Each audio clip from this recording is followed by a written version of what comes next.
Today I'm going to be reading Milk and Honey Devotional by Cambria Joy. Mark, a taste of balance.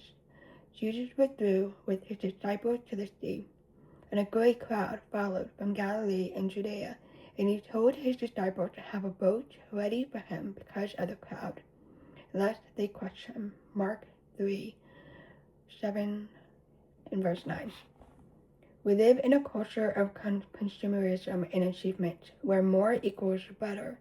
Go faster, hustle harder, get more done, hurry, work your fingers to the bone. Rise and grind. Maybe you even set these to yourself to try accomplish more. Busy is no longer the way we live, but someone we've become. Don't get me wrong, I love being productive. Time well spent is fulfilling, but productivity becomes problematic when it becomes a measure of worth.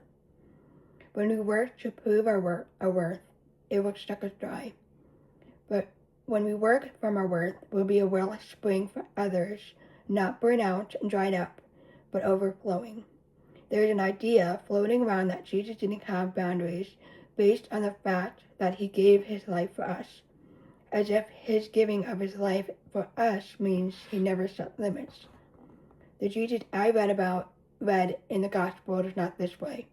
He knew his value came from the Father alone, and he stepped forth to do the will of the Father by creating limits in his life.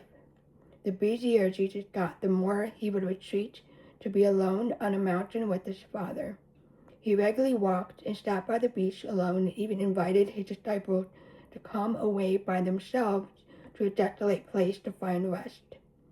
Jesus did not busy himself to fulfill expectations of others, but came only to do the will of the Father.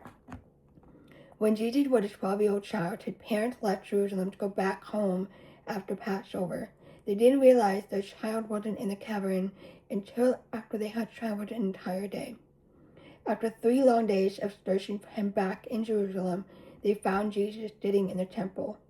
When his worried mama told him they'd been anxiously looking for him, Jesus' response is a bit shocking. He didn't put his head down and say, "Sorry, Mom."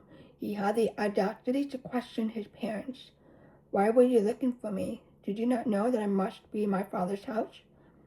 Jesus was a people person, but didn't live to please people. He even said, "Blessed is the one who is not offended by me."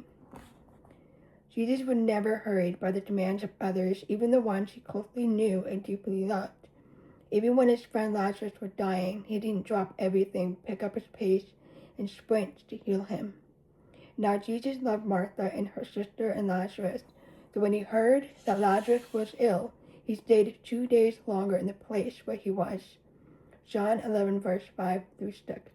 If you're like me, you'll read that and first think, well, if Jesus loved them, he would hurry to make it in time to heal his friend. But the reality is Jesus did love them. The truth is still a hard pill for me to swallow. Just because you love someone doesn't mean you will never disappoint them. Because Jesus knew who he was, he had an interruptible, unhurried, unrushed presence about him always. He was regularly misunderstood by people and still love them at the same time. We are to give, love, and serve the people in our lives out of place of us.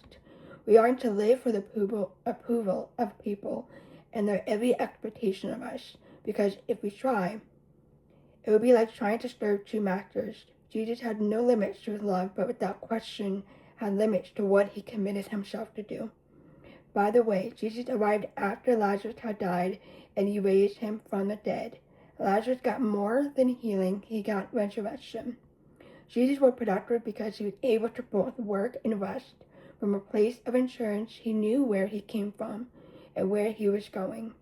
So whether he was busy on a mountain, taking a nap, giving sight to the blind, or barbecuing on the beach for his disciples, he never once preoccupied himself trying to prove himself to pleasing others or feeling undeserving of rest.